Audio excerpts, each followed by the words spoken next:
Speaker sir, ఈ సభలో సోదరుడు మా సహచరుడు హైదరాబాద్ నగర పార్టీ అధ్యక్షులు గోపీనాథ్ గారికి సంతాప తీర్మానం ప్రవేశపెట్టాల్సి వస్తుందని చెప్పి మేము కలలో కూడా అనుకోలేదు. ఎందుకంటే వారు జీవించున్నంత కాలం కూడా ఎన్నడూ తనకు అనారోగ్యం వచ్చిందని కానీ అది కూడా ఇంత తీవ్రంగా ఉందని కానీ ఎన్నడూ ఎక్కడ కూడా చెప్పుకోలేదు, ఎవరికి కూడా పంచుకోలేదు అధ్యక్ష. వారు ఆ రకంగా చాలా గుంభనంగా తన వ్యక్తిగతమైన సమస్యలు కానీ వ్యక్తిగతమైన ఆరోగ్యపరమైన విషయాలు కానీ చాలా రహస్యంగా, ఒక రకంగా చెప్పాలంటే చాలా ప్రైవేట్గా వారు మెయింటైన్ చేసినారు అధ్యక్ష. కానీ పబ్లిక్ పరంగా మాత్రం, అంటే ఇందాక ముఖ్యమంత్రి గారు అదేవిధంగా శాసనసభ వ్యవహారాల మంత్రి గారు చెప్పినట్టు హైదరాబాద్ మహానగరంలో జుబ్లీహిల్స్ అంటేనే ఒక సంపన్నులు నివసించే ప్రాంతంగా పేరుంది అధ్యక్ష. కానీ జుబ్లీహిల్స్ నియోజకవర్గం పరిస్థితి చూస్తే దానికి పూర్తి భిన్నం అధ్యక్ష. పేరుకి జుబ్లీహిల్స్ నియోజకవర్గం, కానీ అక్కడ ఉండేది మొత్తం కూడా పేద ప్రజలు. ఎందుకంటే పేరుకి జుబ్లీహిల్స్ నియోజకవర్గం అయినప్పటికీ అక్కడ ఉండేది బోరబండ, రేమత్ నగరు, షేక్పేట, ఎర్రగడ్డ, వెంగళరావు నగరు, ఈ రకంగా మొత్తంగా ఒక బస్తీలు, స్లమ్స్తో కూడిన ఏరియా అధ్యక్ష. హైదరాబాద్లోని హైదర్ గూడాలో 1963లో ఇక్కడే హైదరాబాద్ మహానగరంలోనే గోపీనాథ్ గారు జన్మించినారు అధ్యక్ష. తర్వాత వారు ఇక్కడే చదువుకుని ఇక్కడే మరి ఉస్మానియాలో డిగ్రీ కూడా చేసి తర్వాత ఎన్టీ రామారావు గారికి వీర అభిమానిగా తెలుగుదేశం పార్టీ స్థాపించిన తర్వాత వారు రాజకీయాల్లో అడుగుపెట్టినారు. నాకు బాగా గుర్తుంది అధ్యక్ష, మేము చిన్నప్పుడు మన ఎమ్మెల్యేలకు ఇచ్చిన క్వార్టర్స్ ఏవైతే ఉన్నాయో బషీర్బాగ్లో, అక్కడ మా కుటుంబం అంతా ఉండేది. పెద్దలు కేసీఆర్ గారు ఆనాడు శాసనసభ్యుడిగా ఉన్నప్పుడు మొట్టమొదటిసారి 85లో న్యూ ఎమ్మెల్యే క్వార్టర్స్లో నివాసం ఉండేది అధ్యక్ష. మేము కూడా అక్కడే ఉండేది. అక్కడ నుంచి బయటకు వచ్చి ప్రస్తుతం ఉన్న సెక్రటేరియట్ ముందుగా ఇప్పుడు ఎక్కడైతే అమరజ్యోతి ఉన్నదో అక్కడ మాకు ఎప్పుడు ఒక కటౌట్ కనబడేది అధ్యక్ష. మొట్టమొదటి కటౌట్ బహుశా చాలా మంది హైదరాబాద్లో చూసింది అదే అయి ఉంటుంది.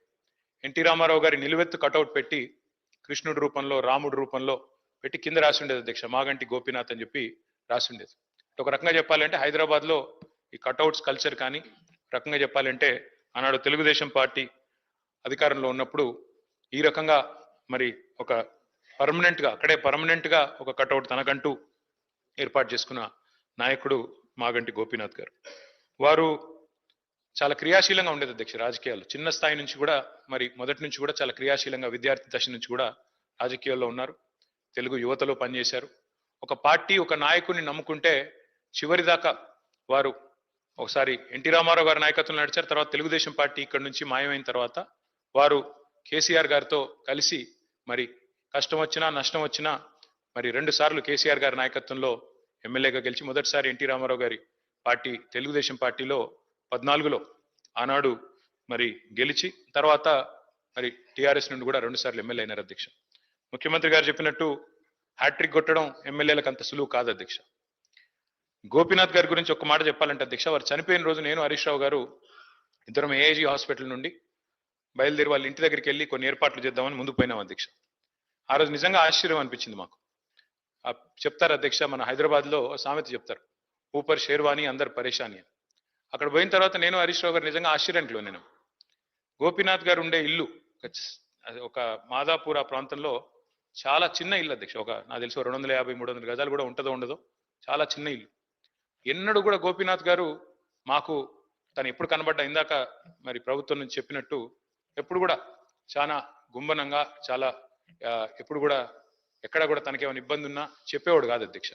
అక్కడ పోయిన చూసిన తర్వాత వాళ్ళ 3 పిల్లలు, అక్షర, దిశిర, వాత్సల్య, 3 పిల్లలు అధ్యక్ష. ఇంకా చిన్న పిల్లలు 20, 21, 22 ఏళ్ళు ఉంటాయి. ఎవరు కూడా ఇంకా పెళ్లి అవ్వలేదు, సెటిల్ అవ్వలేదు. వాళ్ళని చూసి బాధపడ్డాం.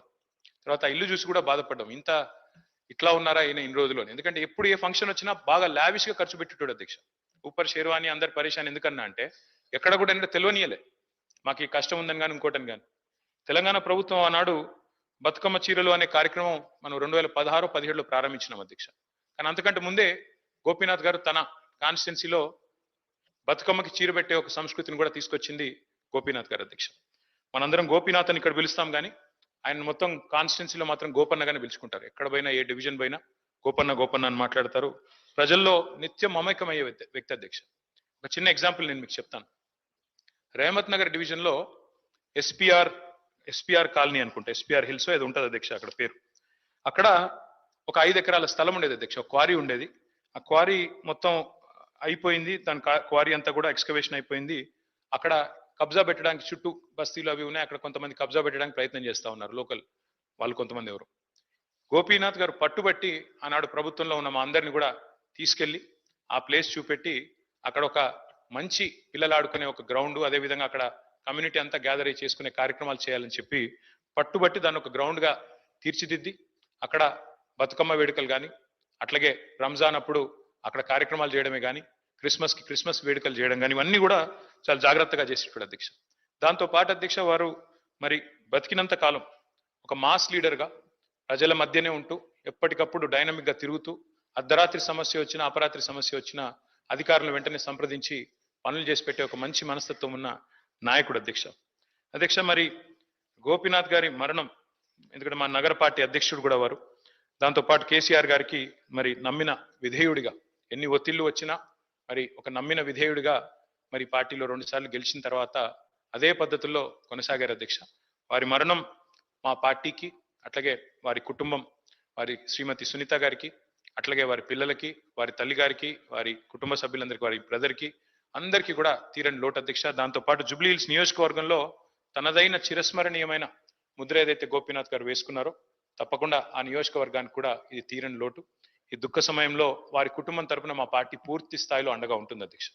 పార్టీ కుటుంబాన్ని గతంలో కూడా ఎట్లా అయితే వివిధ మా సహచరులు మరణించినప్పుడు ఆ కుటుంబాలకు అండగా నిలబడ్డామో, ఎట్లయితే గట్టిగా ఆ కుటుంబాన్ని కాపాడుకున్నామో, అట్లాగే మాగంటి గోపీనాథ్ గారి కుటుంబం కూడా మరి పూర్తి స్థాయిలో గోపన్న లేకపోయినా వారి కుటుంబాన్ని సంపూర్ణంగా ఆదుకునే బాధ్యత, పూర్తి స్థాయిలో వారిని చూసుకునే బాధ్యత మా పార్టీ తీసుకుంటుంది.